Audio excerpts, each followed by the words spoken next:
Assalamualaikum warahmatullahi wabarakatuh. Kembali dengan saya Muhammad Hanif Al-Hofiqi dari Prodi D3 Teknik Komputer Kampus Politeknik Harapan Bersama Kota Tegal.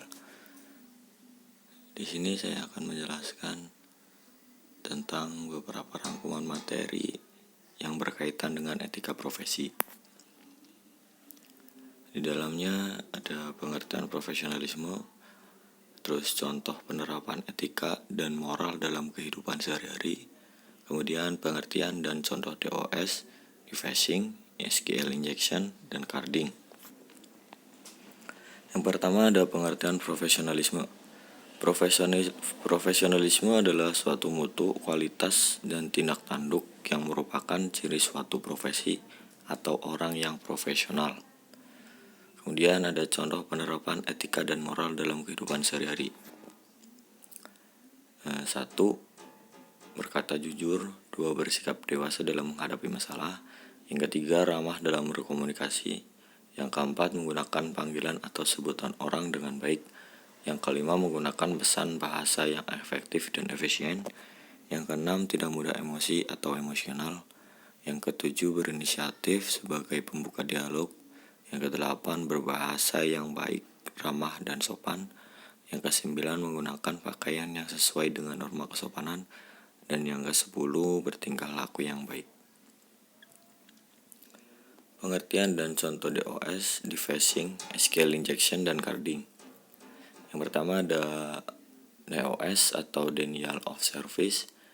DOS merupakan serangan di mana suatu pihak mengeksploitasi aspek dari suite internet protokol untuk menghalangi akses pihak yang berhak atas informasi atau sistem yang diserang. Kemudian di sini ada contoh DOS.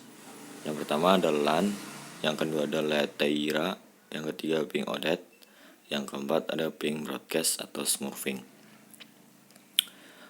LAN adalah sebuah aplikasi program yang lumayan klasik untuk melakukan DOS. LAN biasanya digunakan untuk menyerang sistem Windows 95 dan Linux atau Unix versi lama. Program LAN menyerang server yang dituju dengan mengirimkan paket data palsu yang seakan-akan berasal dari server atau yang dituju. Akibatnya server yang diserang menjadi bingung. Kemudian Leteira adalah sebuah software pengembang dari LAN dan menggunakan prinsip yang hampir sama dengan LAN. Kelebihan Leteira adalah kemungkinan Leteira untuk mengecek port yang digunakan sehingga tidak terpaku pada port 193.139. Penyerang sistem operasi menggunakan aplikasi ini mungkin menyebabkan komputer korban menjadi hang. Yang ketiga, ping Odet. Variasi ping biasanya namun dengan ukuran yang lebih besar dengan ping biasa. Yang keempat, ping broadcast atau smurfing. Ping broadcast atau smurfing hampir sama seperti ping Odet, tetapi targetnya adalah alamat broadcast.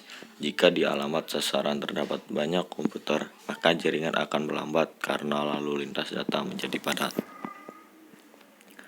Kemudian defacing.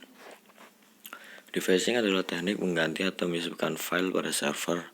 Teknik ini dapat dilakukan karena terdapat lubang pada sistem security yang dapat di dalam sebuah aplikasi. Ciri-ciri website yang sudah menjadi korban web deface adalah tampilan tiba-tiba berubah dengan isi pesan yang aneh yang berbeda dari sebelumnya. Kemudian di sini ada dua jenis defacing, yaitu yang pertama full of page, yaitu melakukan deface full pada seluruh tampilan website. Biasanya yang dirubah adalah file indeksnya. Kemudian yang kedua sebagian. Defacing sebagian adalah sebuah deface yang satu ini hanya menyerang sebagian saja. Biasanya para defacer melakukan ini dengan bantuan SQL injection atau database injection. Dan di sini ada beberapa contoh defacing, bisa dilihat sendiri. Dan kalau misal menurut kalian kurang, silahkan bisa cari di internet contoh defacing yang terjadi pada Indonesia atau pada dunia. Kemudian yang selanjutnya adalah SQL injection. SQL injection adalah sebuah teknik hacking yang dilakukan dengan menyisipkan baris kode SQL pada kotak isian misalnya form login atau pada URL yang mana serangan ini akan mempengaruhi logika dari website tersebut. SQL injection memanfaatkan celah keamanan yang disebabkan karena masukan pengguna tidak disaring secara benar oleh aplikasi. Di sini ada salah satu contoh SQL injection yang sudah terjadi, yaitu Denny Firmansyah, konsultan teknik teknologi informasi Dana Reksa di Jakarta. Denny Firmansyah ini berhasil membobol situs milik Komisi Pemilihan Umum pada http://tnp.kpu.go.id dan mengubah nama-nama partai di dalamnya menjadi nama-nama unik seperti Partai Kolor Hijau, Partai Mbah Jambon, Partai Jambu, dan lain sebagainya. Denny menggunakan teknik SQL injection. Pada dasarnya teknik tersebut adalah dengan cara mengetikkan string atau perintah tertentu di address web browser untuk menjebol situs KPU. Kemudian Denny tertangkap pada hari Kamis 22 April 2004. Kemudian carding. Carding adalah sebuah kegiatan berbelanja menggunakan nomor dan identitas kartu kredit orang lain yang diperlukan secara ilegal, biasanya dengan mencari atau mencuri data di internet. Cara kerja carding yang pertama, mencari target dengan mencari kartu kredit yang masih valid. Kemudian yang kedua, mencari target toko online ataupun marketplace. Yang ketiga, mencari target pembelajaran produk yang ingin dibeli. Yang keempat, memasukkan data dengan kartu kredit target. Kemudian di sini ada beberapa contoh carding. Yang pertama, pada September 2011, Polda Metro Jaya berhasil membongkar sindikat pemalsu kartu kredit dengan kerugian yang cukup besar, yaitu sekitar 81 miliar. Kemudian yang kedua, pada Maret 2013, sejumlah data nasabah kartu kredit maupun debit dari berbagai bank dicuri saat bertransaksi di gerai The Body Shop Indonesia.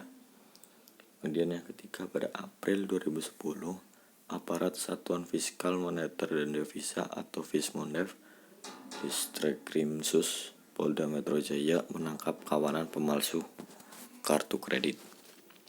Kalian bisa cari sendiri di internet contoh atau jenis kejadian carding di Indonesia. Dan terima kasih. Saya minta maaf bila ada kata-kata yang kurang jelas pada presentasi kali ini. Wassalamualaikum warahmatullahi wabarakatuh.